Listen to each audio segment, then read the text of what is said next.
Senhor, nós louvamos e bendizemos o Teu nome. Tu és Deus. O Senhor, de modo gracioso, se manifestou a nós. Primeiro enviando Jesus Cristo e em segundo colocando o Teu Espírito em nosso coração. E além de tudo, Senhor, nos deu a Tua palavra, a Sagrada Escritura. E por meio dela, Senhor, nós podemos conhecer-te. Nós podemos aprender a respeito da Tua grandeza, o Teu caráter. Podemos nos alegrar com as Tuas obras. E nós também podemos, Senhor, ser nutridos com o alimento do novo mundo. Senhor, nos abençoa, Pai. Agora nós vamos abrir a Escritura. Nós temos tantas limitações, nós somos falhos. Nós temos uma mente que muitas vezes não se conecta à palavra de forma integral. Nós temos um coração que muitas vezes resiste àquilo que a Tua palavra diz. Mas, Senhor, faz uma obra profunda em nós, abrindo a nossa mente, aplicando a palavra ao nosso coração, formando o caráter de Cristo em nós. Tudo isso, Senhor, por meio do Espírito Santo, na instrumentalidade da Tua palavra. Pedimos que essa obra seja realizada hoje, no nome de Jesus. Amém. Amém. Meus irmãos, eu quero lhes convidar para abrir a Escritura na carta de Paulo aos Efésios, capítulo 4. Então vamos até lá. Efésios, capítulo 4. Na última vez que eu preguei no domingo à noite aqui na igreja, a gente estava considerando um argumento do apóstolo Paulo, começando no capítulo 4. E eu queria hoje concluir esse argumento de Paulo antes de nós seguirmos aí para um novo assunto. Eu falei para os irmãos que a carta de Paulo aos Efésios pode ser dividida em duas partes. Nós temos uma parte que vai do capítulo 1 ao capítulo 3. Nesses 3 capítulos, Paulo está enumerando os nossos privilégios. Ele está dizendo tudo aquilo que Deus fez por nós. A partir do capítulo 4, ele vai dizer sobre como nós devemos viver. Veja que no verso 17 do capítulo 4, ele diz: "Isso, portanto, digo e no Senhor testifico, que não mais andeis como andam os gentios, na vaidade dos seus próprios pensamentos." Então ele passa a descrever como é a vida das pessoas que não têm o Senhor, como é o comportamento daquelas pessoas que não conhecem a Cristo. Então ele vem descrevendo uma série de assuntos. E ele usa, e eu falei isso para os irmãos, que o apóstolo Paulo usa uma imagem muito conhecida para descrever como é que é a dinâmica da vida cristã. Nós temos uma roupa a ser tirada, nós temos um banho espiritual, uma renovação interior, e nós temos uma nova roupa a ser vestida. Então ele diz que nós temos que nos despir do velho homem, nós temos que nos renovar no espírito do entendimento, e nós temos que nos vestir da santidade desse novo homem, dessa nova habitação em Cristo Jesus. E essa dinâmica, irmãos, de tirar a roupa e vestir a roupa, ela nos ajuda muito a entender a dinâmica da vida cristã, como é que a vida cristã funciona. Vocês sabem que há 2 pecados que normalmente são cometidos pelas pessoas quando o assunto é vida cristã. O primeiro deles é o legalismo. Nós largamente falamos aí nos meses em que meditamos na carta de Paulo aos Gálatas. E o outro é o antinomismo. Então, enquanto o legalismo inclui lá um monte de regras que Deus nunca estabeleceu para dizer que você precisa viver segundo aquelas regras para ser salvo, o antinomista vai dizer que não existem regras nenhuma a serem cumpridas. Já que Cristo fez tudo por você, já que Cristo pagou o preço dos seus pecados, você pode viver à vontade, fazer tudo aquilo que o seu coração quiser. E esses são 2 pecados que são evitados quando nós aprendemos como a vida cristã funciona. A vida cristã envolve, de um lado, uma certa roupa a ser tirada, isto é, há certos nãos que você precisa dizer não para tudo aquilo que é anti-Deus, e por outro lado, há uma roupa a ser vestida, você tem que dizer sim para Jesus e para tudo aquilo que diz respeito ao seu reino. Hoje, na nossa meditação, nós vamos ler nós vamos ler a respeito de certas práticas cristãs que nós devemos fazer e outras que não devemos fazer. Enquanto a gente lê o texto, eu queria tentar com você que você desenvolvesse o raciocínio do apóstolo Paulo. Paulo, ele falou assim: há uma roupa a ser tirada, há uma roupa a ser vestida. Então, enquanto nós lemos o texto, vocês vão fazer esse exercício mental comigo. À medida que a gente vai lendo a passagem, vocês vão identificando qual é a roupa a ser tirada e qual é a vestimenta a ser vestida. Tá bom? Então, nós vamos ler a partir do 25 e a nossa leitura vai até o verso 29. Então, a palavra do Senhor diz assim: por isso, deixando a mentira, fale cada um a verdade com o seu próximo, porque somos membros uns dos outros.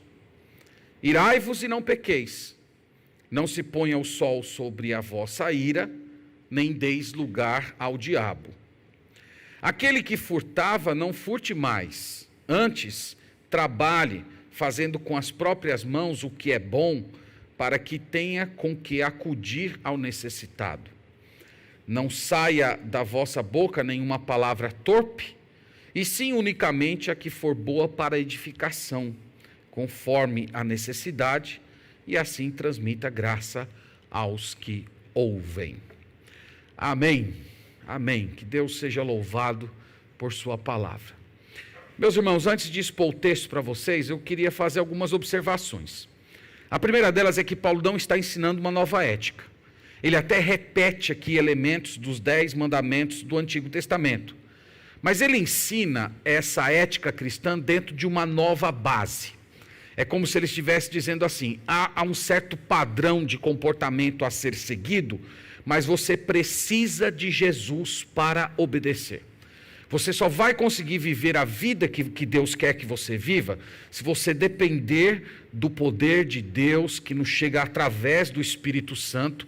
Só uma vez que nós somos revestidos de Deus é que nós somos capacitados a viver como Deus quer que nós vivamos nesse mundo. A segunda informação importante, antes de olhar o texto, é que Cristo, ele já cumpriu esses mandamentos em nosso lugar. Eu estou falando isso para dizer para os irmãos que a nossa obediência nunca vai ser perfeita. Nós nunca teremos uma obediência integral. Então nós podemos nos alegrar sabendo que todo o padrão que Deus exige de comportamento, tudo aquilo que Ele exige dos seus filhos, já foi cumprido por Jesus de uma forma perfeita. Então isso, por um lado, vai alegrar o meu coração, vai me dar conforto no momento em que eu pecar, no momento em que eu falhar, vai me dar inclusive coragem e ousadia para comparecer diante de Deus e pedir perdão, porque eu não cumpri aquilo que o Senhor estabeleceu. E isso também vai me livrar daquela mentalidade errada de que eu tenho que obedecer a Deus, eu tenho que fazer as coisas corretas para continuar sendo abençoado por Deus. Então, essa lógica é uma lógica que não é do Novo Testamento. Quem veio na escola dominical hoje de manhã, eu tirei um tempo para falar da chamada ética de Paulo. A ética de Paulo funciona mais ou menos da seguinte forma: primeiro Deus dá, depois Deus diz seja. Então, se a gente fosse colocar em termos de bênçãos, poderíamos colocar assim: primeiro Deus abençoa, depois Deus diz obedeça. Então não é que eu obedeço para ser abençoado, mas eu obedeço porque eu já fui abençoado, eu já recebi graça, eu já recebi perdão, eu já recebi vida eterna, eu já sou amado por Deus. Portanto, eu não preciso fazer nada para impressionar Deus, e eu não preciso fazer nada para conquistar o amor de Deus, porque Ele já deu tudo. Mas agora, por gratidão, por afeto a Ele, eu me comprometo a obedecê-lo. Essa é a chamada a ética do apóstolo Paulo. A ética do apóstolo Paulo é mostrar assim: Deus já te deu tudo, agora obedeça, ame-o. Faça isso não porque você está tentando alcançar alguma coisa, faça isso por gratidão, porque o Senhor já te deu tudo aquilo que você precisa. Veja que no verso 25, ele começa com um por isso. Então o por isso aponta para essa ideia que eu estou falando para vocês. Por isso, por conta do que Deus já fez, por conta do que Deus já deu, por conta de tudo que o Senhor já abençoou vocês, Ele diz: abandone a mentira e fale a verdade. Então essa é a chamada ética do apóstolo Paulo. E a última observação, irmãos, é que, embora essas orientações sejam dadas dentro do contexto da igreja, elas se aplicam a todos os relacionamentos que nós experimentamos. são os relacionamentos de dentro da igreja, são os relacionamentos familiares e são os relacionamentos, inclusive, com as pessoas que não conhecem Jesus Cristo. Eu não sei se vocês sabiam disso, mas em certas tradições religiosas, como a do Islã, por exemplo, não ocorre assim. Dentro do sistema da ética islâmica, eles são chamados a tratar os islâmicos dessa maneira aqui. Então vai falar a verdade, vai fazer o bem, mas quando se trata daqueles que não são islâmicos, então há licença para mentir, há licença para matar, há licença para enganar e por aí vai. A fé cristã é diferente. Esses mandamentos são dados no contexto da igreja, mas eles devem orientar todos os relacionamentos que nós construímos aqui nesse mundo.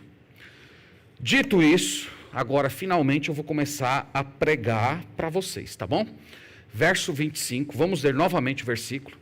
E façam comigo esse exercício aqui de interpretação. Nós vamos ler o verso 25 e vocês vão identificar qual é a roupa a ser tirada, qual é a roupa que você deve se despir e qual é a roupa, a vestimenta que você deve vestir. Então, verso 25, ele diz o seguinte: por isso, deixando a mentira, fale cada um a verdade com o seu próximo, porque somos membros uns dos outros. Então, qual é a roupa que deve ser tirada, segundo o apóstolo Paulo? A mentira. E qual é a roupa a ser vestida? A verdade. Que foi fácil, né? Todo mundo tirou 10. Vamos ver na próxima, no próximo enunciado, se vocês vão acertar também. Irmãos, Paulo diz que aqueles que são de Deus, aqueles que nasceram de novo, aqueles que já foram abençoados por Deus, que já receberam tudo de Cristo, essas pessoas precisam deixar a mentira de lado. Meus irmãos, há várias maneiras de você mentir. Você pode mentir dizendo a verdade parcialmente, você pode mentir se omitindo, você pode omitir falseando a verdade, você pode mentir ficando quieto quando deveria falar. Todas essas atitudes são condenadas pela Sagrada Escritura. Algo não deixa de ser mentira, algo não deixa de ser danoso, simplesmente porque você acha que tem uma boa intenção. Há, por exemplo, algumas pessoas que dizem, imaginando um contexto como o da Segunda Guerra Mundial, quando os nazistas estavam perseguindo os judeus. Então imagina que você estava lá naquela circunstância e de repente você recebe um grupo de judeus na sua casa e começa a esconder aquelas pessoas lá em um quarto e a polícia lá de Hitler, esqueci o nome agora da polícia de Hitler, quem é que lembra aí? A Gestapo, muito obrigado. Então bate lá a sua porta e diz: tem judeu aí na sua casa? E você diz: não. Então isso é mentira ou não é mentira? Então, meus irmãos, é evidente que numa hierarquia de valores, a vida humana sempre vai vir em primeiro lugar, mas mentira sempre vai ser mentira, com consequências maiores ou consequências menores. Sempre a mentira é retratada como pecado na Escritura. Deus, irmão, se identifica com a verdade. A palavra de Deus em João 17:17 é chamada de palavra da verdade. Jesus Cristo, quando andou nesse mundo, ele disse que eu sou o caminho, a verdade e a vida. E ele mesmo disse que o pai da mentira é o diabo. Então nós não podemos fugir desses pontos. Não tem como você ficar se justificando, não tem como você contar uma mentira, ficar mantendo mentira, passando a mentira para frente, se justificando na sua própria mentira ou se desculpando dela. A Bíblia é muito clara: deixando a mentira. Então essa é a roupa que você precisa tirar.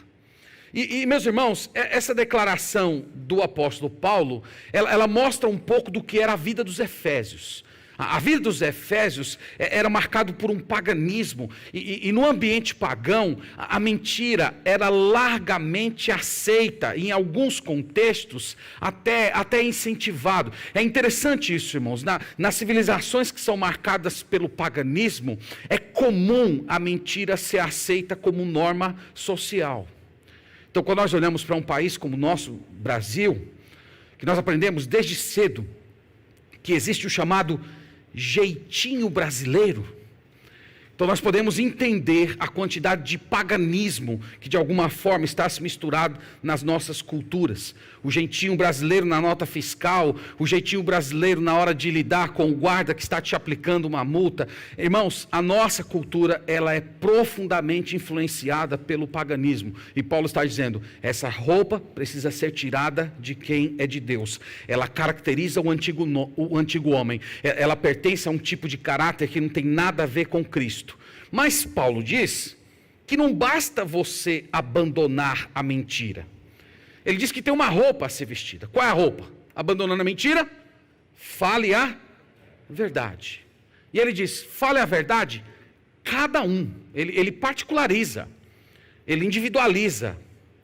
E meus irmãos, eu não sei se vocês vão de concordar comigo, mas não é tão difícil parar de mentir para quem é de Deus.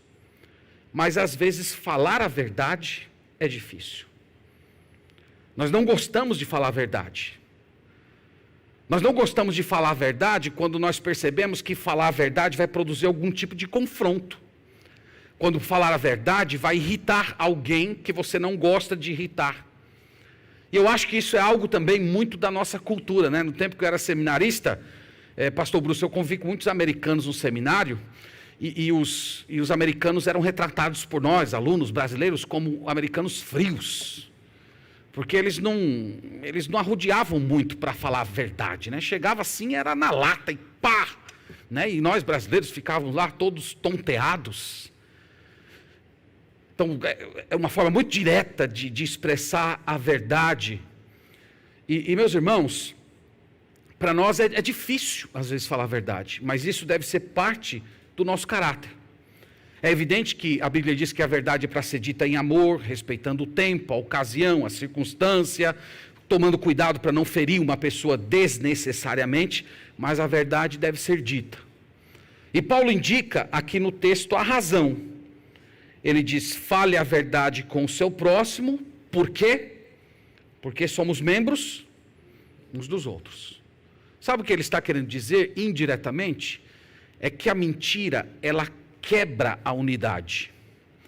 Enquanto a verdade, por mais dolorida, ela une as pessoas, a mentira quebra essa unidade. Então, mesmo a verdade que dói, a verdade que fere, é essa verdade que muitas vezes causa um incômodo imediato. No final, ela vai fazer bem. Então, não sei você que está ouvindo essas considerações bíblicas, de repente Deus está trazendo ao seu coração uma mentira que você tem carregado. Talvez seja a hora de você abandonar ela hoje. Ou Deus está trazendo à sua memória certas ocasiões em que você tem se omitido em falar a verdade. Talvez por covardia, talvez por temor do homem, talvez por medo de irritar uma pessoa. Hoje é o dia de você mudar. Hoje é o dia de você se vestir como uma pessoa que é autenticamente do reino de Deus. Alguém que está comprometido com a verdade. Vamos para o verso 26 e 27 agora, meus irmãos. E aqui vocês vão me ajudar de novo. Vou ler o enunciado e vocês vão tirar nota 10 novamente. Vocês vão me dizer no verso 26 e 27 qual é a roupa que você deve tirar e qual é a que você deve vestir. Então, no verso 26, ele diz assim: irai-vos e não pequeis, não se ponha o sol sobre a vossa ira, nem deis lugar ao diabo. Então, qual é a roupa que você deve tirar aqui? Essa está mais difícil, né? Estou vendo aí. Qual é a roupa que você deve tirar? Irai-vos e não pequeis. É o pecado que tem que ser tirado. Agora pasmem. Qual é a roupa que você tem que vestir? Vocês estão até com medo de dizer, né? Estou vendo aí. Vocês devem vestir a roupa da ira. É isso mesmo, não se espantem não, viu? Isso aqui é o apóstolo Paulo. Parece estranho, irmãos, mas é colocado dessa maneira. Mas é o que está sendo ensinado. E até se você for ler o capítulo todo, aí que você fica com a cabeça meio travada mesmo. Porque no 31 ele diz assim: longe de vós toda amargura e cólera e ira. Aí, como assim? Eu visto a ira, agora eu tenho que tirar a ira, né? A cabeça fica travando. Mas é o que ele está dizendo. Então, o ponto aqui é, que ira? Qual tipo de ira nós temos que vestir? E nós podemos dizer, irmãos, que a ira que o cristão deve vestir é aquela justa indignação pela afronta que é feita contra as coisas de Deus. É aquela ira que queima dentro de mim quando eu vejo o nome de Deus sendo blasfemado, quando eu presencio a injustiça acontecendo, quando eu sou colocado diante da sonegação da verdade. Nós poderíamos dizer, irmãos, que o nosso tempo é carente de pessoas corretamente iradas. Há uma ira que é proibida pela Sagrada Escritura. A ira que a Bíblia proíbe é aquela que é fruto da frustração do pessoal, do orgulho ferido. Mas essa ira que Paulo está falando aqui, que você precisa vestir, ela é uma ira que foca em Deus, é uma ira que tem a ver com os valores divinos. Então você olha para a corrupção, por exemplo, do nosso país, e você fica indignado com isso. Você olha para a verdade torcida, isso faz o seu coração ferver. Você vê as mentiras dos nossos líderes, você fica indignado com isso. O que nós estamos vendo aqui, irmãos, é que há espaço para uma ira correta. Aliás, se nós não nos indignamos por aquelas coisas que clamam por indignação, nós estamos mostrando uma falha de caráter. Então há espaço sim para uma ira justa. A Bíblia diz que o próprio Deus se ira, Ele se ira todos os dias, como diz o salmista, só que a ira dele é santa, a ira dele é justa, a ira dele é por motivos corretos, a ira dele é na proporção correta. E eu não sei se vocês perceberam, irai-vos é uma ordem, vocês estão vendo? Irai-vos. Então é um mandamento. Isto é, se você não se ira, se você é passivo quando você deveria mostrar indignação, diante de Deus você está pecando. Você está se recusando a vestir a roupa que Deus diz que é a roupa que particulariza todos aqueles que são de Deus. Então ele diz, vista-se da roupa da ira. Agora você precisa tirar, acrescenta o apóstolo Paulo, a roupa do pecado. Irai-vos e não pequeis. Como é que a gente entende isso aqui, irmãos? É como se Paulo estivesse dizendo que você não pode deixar que a ira santa, essa ira correta, ela se transforme em outro tipo de sentimento. Rancor, vingança, mágoa, ódio. Você não pode permitir isso acontecer. E você sabe que isso é comum. E é por essa razão que ele diz, não se ponha o sol sobre a vossa ira. Então ele está dizendo, fique irado quando estiver diante do erro e do pecado, mas não fique errado por muito tempo. Não deixe essa ira repousar muito tempo no seu coração, porque essa emoção, ela pode se transformar em mágoa, em ódio, em afastamento, em quebra de relacionamento. O que ele está dizendo aqui, irmãos, é que a ira, até mesmo a ira correta, é uma emoção perigosa. Várias vezes eu já comparei aqui na igreja a ira santa, a ira correta com a adrenalina. A adrenalina é uma coisa boa. A adrenalina pode salvar sua vida. Aquela força, aquele ímpeto que surge dentro de você, de repente pode ser a diferença entre a vida e a morte. Mas se você ficar 48 horas com a sua adrenalina no pico, você vai fazer o seu coração parar. Então a ira santa é uma emoção necessária. Mas Paulo está dizendo, você não pode permitir que ela permaneça muito tempo no seu coração, senão ela vai causar dano para a sua alma. Então ele diz aqui, irmãos, ele acrescenta no verso 27, nem deis lugar ao diabo. Então veja que ele está acrescentando o que disse no versículo anterior, para dizer o seguinte, quando nós deixamos a indignação, essa indignação correta, repousar no nosso coração, ela cria uma raiz de amargura, e que Satanás vai utilizar disso para conseguir espaço na sua vida, para ganhar terreno na sua história. Ele vai usar esse sentimento para destruir você por dentro, provocando desânimo, provocando decepção, descontrole emocional, às vezes até depressão, roubando sua alegria em Deus e nas coisas de Deus. E ele vai usar esse sentimento também para atacar a igreja, promovendo discórdia, briga, divisão, falta de paz entre os irmãos. O que Paulo está escrevendo aqui para uma igreja, e ele está dizendo que irmãos que são movimentados pela ira, irmãos que são dirigidos pela ira, que são conduzidos por essa emoção, são presas fáceis para o diabo. Essas pessoas estão abrindo portas para que o inimigo entre na sua história, destrua seu coração e todos os relacionamentos da comunidade cristã. Nós poderemos dizer, irmãos, que a ira, ela é especialmente danosa quando entra no ambiente do casamento. Quando nós temos um casal que está guardando rancor, que está dormindo irado um com o outro, e vai acumulando aquele lixo emocional na alma. Ali, meus irmãos, é como se você estivesse convidando o próprio diabo para ocupar um lugar no relacionamento de vocês que somente o Senhor poderia ocupar. E ele vai ganhando espaço, ele vai movimentando seu coração, semeando dúvidas. Essa pessoa não me ama mais. Essa pessoa só está comigo por causa de uma conveniência, por causa dos filhos, etc. E ali eles vão perdendo o prazer de estar juntos, vão se tornando indiferentes a um outro, e às vezes passa um tempo, eles nem se reconhecem mais como marido e mulher, e nem sabem pontuar quando foi que isso aconteceu. Paulo diz, não dê lugar ao diabo. Talvez hoje seja o dia de você falar com Deus, talvez hoje seja o dia de você se arrepender, seja o dia de você abrir o seu coração para o Senhor, falando assim, Senhor, eu tenho dado espaço para o inimigo na minha vida, eu tenho permitido que o inimigo entre no meu casamento, eu tenho permitido que o inimigo adentre os meus relacionamentos, influencie o modo como eu estou tratando meus irmãos.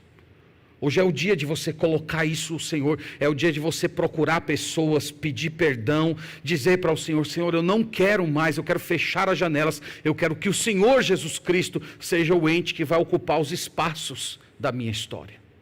Por isso Paulo diz, vista a roupa da ira santa, mas não deixe ela permanecer muito tempo no seu coração, senão se torna pecado, e o diabo vai entrar na sua história. No verso 28, agora é mais fácil, viu? Eu vi que vocês no 27 e 26, né, ficaram um pouco inseguros. Agora no 28 vai ser facinho. Vamos lá. Aquele que furtava, não furte mais. Antes, trabalhe, fazendo com as próprias mãos o que é bom, para que tenha com que acudir ao necessitado. Então vamos lá, qual é a roupa que eu devo me despir, de acordo com Paulo? O roubo, né? Vamos colocar assim, o roubo. E qual é a roupa que você deve vestir? O trabalho. Então ele diz, pare de roubar. Roubar era uma prática comum nos tempos do apóstolo Paulo, não é uma coisa tão diferente dos nossos dias. Irmãos, há muitos paralelos entre a região de Éfeso e a cultura brasileira. Vocês não imaginam quantos. Onde há muito paganismo, há muito roubo. E isso é comum, é parte quase que da nossa, é quase que uma coisa institucionalizada. Quando nós pensamos em políticos, nós pensamos em políticos que roubam. Quando já se tornou parte do ideário brasileiro, o que não é verdade em 95% dos casos, mas já se tornou parte do ideário brasileiro que empresários roubam.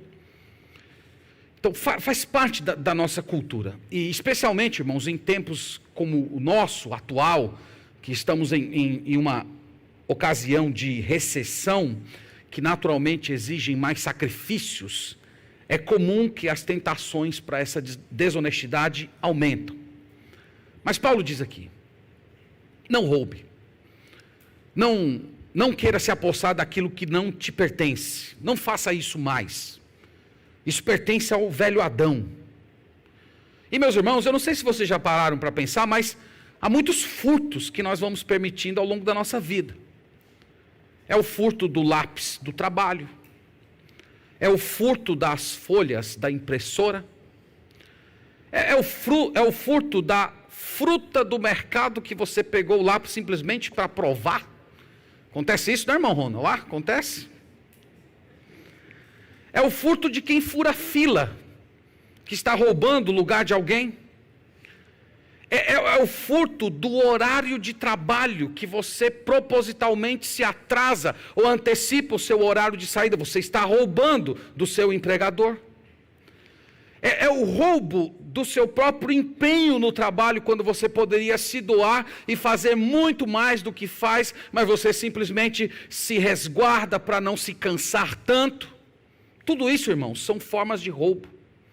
É você deixar de pagar os impostos que são requeridos. Paulo está olhando. E aqui, irmãos, Paulo está falando com gente sofrida. Paulo está falando com gente esmagada socialmente. Ele está olhando para essas pessoas e diz: não furte mais. Não furte, tire essa roupa. Essa roupa não é do povo de Deus. Essa é a roupa do paganismo. Esse é o modo de ser de quem não tem Deus. Então o povo de Deus tem que ser conhecido como pessoas honestas. Quando está sendo fiscalizado e quando não está sendo. Então ele diz: não roube. Mas ele diz que não basta apenas parar de roubar. Ele fala: antes, trabalhe. Agora, a roupa do trabalho, veja aqui. A pergunta é: para que trabalhamos? Para que nós nos esforçamos? Por que nós labutamos tanto? É simplesmente para ficar trocando de carro todo ano? Paulo não diz isso. Ele diz que trabalhe, fazendo com as próprias mãos o que é bom, e ele indica agora o motivo: para que tenha com que acudir ao necessitado. Então, para que trabalhar mais? Para que se dedicar mais? Para que guardar no coração aquele desejo até de ganhar um pouco melhor? Paulo está dizendo: para você poder socorrer mais, para você querer ajudar mais pessoas. Então veja, irmãos, que essa é a motivação. Paulo está falando: ganhe. Agora não ganhe para você ficar retendo de uma forma egoísta. Ganhe para dividir. E aqui nós temos a chamada ética cristã do trabalho. A ética cristã do trabalho, ela inclui a ideia de você prosperar. Mas ela inclui a ideia da prosperidade não para acumular, mas para dividir, para abençoar. Os irmãos sabem muito bem que a nossa sociedade tem produzido um monte de gente egoísta, que só pensa em carreira, profissão e acumulação. Talvez hoje você deva dobrar os seus joelhos e dizer: Senhor, eu quero ganhar bem, mas eu quero ganhar bem para servir. Eu quero ganhar bem para abençoar. Eu quero ganhar bem para socorrer. E pode ser que Deus ouça a sua oração. Pode ser que Deus dê um plus lá na sua renda. E você vai poder dividir com as pessoas, abençoar as pessoas. E isso vai guardar o seu coração da avareza. É um exercício maravilhoso esse que Deus coloca para a gente, o exercício da doação. A doação é a forma de você provar para si mesmo e mostrar para Deus que o dinheiro não é o dono da sua vida, não é o Deus da sua história. Então Paulo está dizendo: tire essa roupa, tire a roupa do roubo institucional ou dos pequenos furtos do dia a dia, e vista a roupa do trabalho e use os recursos que Deus te deu para abençoar a vida das pessoas. Chegamos no verso 29, que também é fácil, viu? Vamos lá. Ele diz: não saia da vossa boca nenhuma palavra torpe, e sim unicamente a que for boa para edificação, conforme a necessidade, e assim transmita graça aos que ouvem. Então, qual é a roupa que precisa ser tirada? Ele diz: palavras torpes. E a que deve se vestir? Ele fala de palavras edificantes. Irmãos, palavra torpe aqui é literalmente palavra podre. Essa palavra aqui era utilizada nos tempos do apóstolo Paulo para falar de frutos apodrecidos. Então, essa palavra era utilizada para falar daquilo que era inútil, daquilo que não servia para nada, daquilo que deveria ser jogado no lixo. Então, e essa expressão, palavra torpe, ela comporta uma série de pecados. Falar palavrão, conversas imorais, fofocar, falar mal dos outros, espalhar conversa que você não tem certeza que é verdade, Paulo está dizendo, irmãos, novamente, esse é o modo de ser dos pagãos. É os pagãos que vivem desse jeito. É os pagãos que não conseguem ter controle das suas próprias palavras. Ele diz, essa roupa precisa ser despida de uma vez por todas. E é incrível, irmãos, isso é uma coisa que tem se tornado comum, o fato de que muitos crentes têm perdido o pudor da linguagem.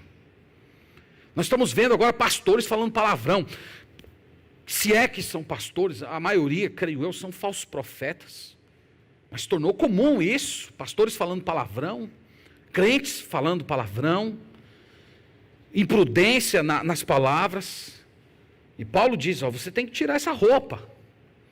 Piadas de duplo sentido, desabafos na forma de excessos nas palavras. Você tem que acabar com isso, deixar de envolver-se em fofocas. Isso não pertence ao povo de Deus. Do outro lado, ele diz que você precisa vestir as roupas das palavras de edificação, sabendo perceber a necessidade. Isso é muito interessante que ele diz aqui, e sim unicamente a que for boa para edificação, conforme a necessidade. É muito bonito isso, irmãos. Paulo está falando que, primeiro, o cristão tem que tratar a linguagem como sendo sagrada. E se você não sabia disso, é uma boa ocasião para você aprender. A linguagem, irmãos, é sagrada. A nossa linguagem é sagrada. A linguagem é um dos elementos que nós possuímos que caracteriza a imagem e semelhança com Deus. Não existe linguagem entre os animais. Os animais têm um tipo de comunicação, mas eles não têm a comunicação que nós temos, o tipo de comunicação reflexiva, que você recebe uma informação, você processa a informação, você interage com essa informação, você divide, você concorda, você discorda. Essa capacidade é uma capacidade que somente o homem, o ápice da criação divina recebeu. E esse é um assunto em que nós somos parte da semelhança com Deus. Então, quando nós usamos linguagem, nós estamos tomando posse de um atributo divino. E é por isso que a nossa linguagem, ela precisa ser sagrada. A linguagem, ela precisa ser santa. Quando nós depreciamos a linguagem, é como se nós estivéssemos, de alguma maneira, maculando a imagem de Deus que está sendo restaurada em nós através de Cristo. E ele diz que essa sacralidade da linguagem, ela se manifesta em um tipo de postura em que você busca a edificação conforme a necessidade. Sabe o que ele está falando? Ele está dizendo mais ou menos assim, você se aproxima de alguém, e você começa a conversar com aquela pessoa, e de repente ali, em um pouco de conversa, você começa a detectar o que aquela pessoa precisa. Ela precisa de uma palavra de ânimo, ela precisa de uma palavra de alegria, ela precisa de uma palavra de advertência, e você pega ali as escrituras, ou o conteúdo das escrituras, e leva para aquela pessoa aquilo que ela precisa ouvir. Então você já parou para imaginar que diferença faria, irmãos, na nossa vida, se nós utilizássemos a nossa linguagem dessa forma? Se nós só soltássemos uma palavra, quando tivéssemos certeza que o objetivo final dela é produzir edificação, que é construir o nosso irmão, a nossa igreja de alguma maneira. Imagina como seria o seu casamento, imagina como seria o seu trato com o seu cônjuge, se você filtrasse as suas palavras pela edificação, tratando a sua linguagem como sagrada. Como é que seria o ambiente dentro do seu lar? Então Paulo está falando, ele conclui o versículo dizendo assim: e assim transmita graça aos que ouvem. Aqui está o elemento sagrado da linguagem. A linguagem, quando utilizada de uma forma correta, de uma forma cristã, no poder do Espírito Santo, ela transmite graça. Sabe o que significa? Deus abençoa as pessoas a partir da nossa linguagem. Então imagina que alguém está precisando ouvir algo de Deus, e você chega e traz o conteúdo bíblico e apresenta para aquela pessoa. É Deus falando àquela pessoa. É Deus transmitindo graça àquela pessoa por seu intermédio. E meus irmãos, pensem nisso, considerem essas questões, porque de repente Deus pode colocar nos seus lábios uma simples frase que vai mudar a vida de alguém, que vai fazer o dia de alguém se tornar melhor, que vai trazer a bênção que a pessoa está precisando para ter um dia mais elevado na presença do Senhor. Então tome essa decisão, tire essa roupa da linguagem pagã e vista a roupa da sacralidade da linguagem. Senhor, eu quero usar as minhas palavras para edificação. Eu só vou falar o que promoveu o bem. Eu só vou falar o que constrói. Eu só vou trazer para as pessoas aquilo que abençoa. Então, meus irmãos, aqui nós temos 4 situações que são bem reais. Poderíamos dizer que em maior ou menor grau, todos nós podemos nos ver nos pecados que Paulo enumerou aqui, dizendo que são roupas a serem tiradas: mentira, mágoa, ressentimento, furto, palavras sujas, calúnias. Ele diz: você tem que tirar todas essas coisas. No momento em que você se converteu a Jesus Cristo te purificou, Ele já te deu a graça, Ele já te deu a santidade, Ele já te deu uma nova vida. Agora você precisa se vestir dessa roupa nova. Você precisa se apropriar daquilo que o Senhor já lhe deu. Você precisa dizer não para o pecado. Você precisa dizer sim para Jesus. Então, tome hoje essa decisão. No nome de Jesus, tire essa roupa suja. Essa roupa suja que te prejudica, que faz com que o seu amor por Deus seja morno, que faz com que o seu comprometimento com Cristo seja parcial. Tire essa roupa de uma vez por todas. Vista a roupa da pureza, da santidade, da alegria, das palavras de edificação e se coloque diante de Deus como sendo um instrumento para abençoar pessoas. A sua vida vai se tornar mais feliz. A igreja de Deus vai se tornar mais bela. O seu casamento vai se tornar mais solidificado. A relação com seus filhos vai se tornar mais abençoada. Faça isso e Deus vai te abençoar. Irmãos, eu quero terminar dizendo que não tem outro tipo de vida. Não tem uma outra proposta de vida. Ou você vive como um cristão, ou você vive como um pagão. Ou você vai viver com a roupa de Cristo, ou você vai viver com a roupa suja. Não tem meio termo nessa questão. É por isso que Paulo diz: você precisa se tornar aquilo que você já é em Cristo Jesus. Cristo já te deu todas essas coisas. Aliás, Ele já fez todas essas obras no seu lugar. E agora você precisa se vestir e viver para a glória dEle, com espírito de gratidão, dizendo: Senhor, eu vou viver desse jeito, não é porque eu quero ser abençoado, mas é porque eu já fui abençoado.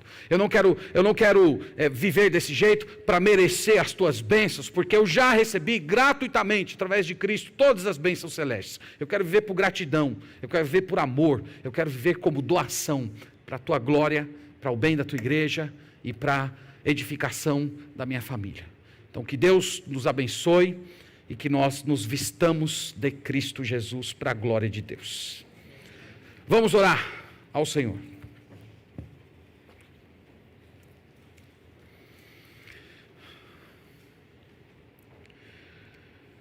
Senhor, nós oramos a Ti agora, antes de tudo, Senhor, nos arrependendo, porque tantas vezes, Senhor, nós temos vestido roupa suja. Nós pecamos de diversas maneiras e ocasiões. Nos perdoa, Senhor, tem misericórdia de nós. Nos lava com a Tua graça e enche o nosso coração de alegria, para que na força do Senhor nós venhamos a nos apropriar dessa santa vestimenta. Nós queremos viver como filhos do Teu reino. Nós não queremos viver segundo as regras desse mundo. Nós não queremos viver segundo o padrão do paganismo. Queremos viver como filhos de Deus, santos e amados, que já foram largamente abençoados por Ti. Então nos ajuda, Pai, nos dá arrependimento, que nessa noite Teu Espírito Santo sonde o nosso coração e mostre cada vestimenta suja que nós temos guardado na nossa alma, e ao mesmo tempo nos dá poder, Senhor, nos revista de Cristo, para que no poder dEle nós sejamos capazes de dizer não para o pecado e sim para essa nova vida em Cristo Jesus. Nós pedimos isso no nome do Senhor Jesus, para a Tua glória. Amém.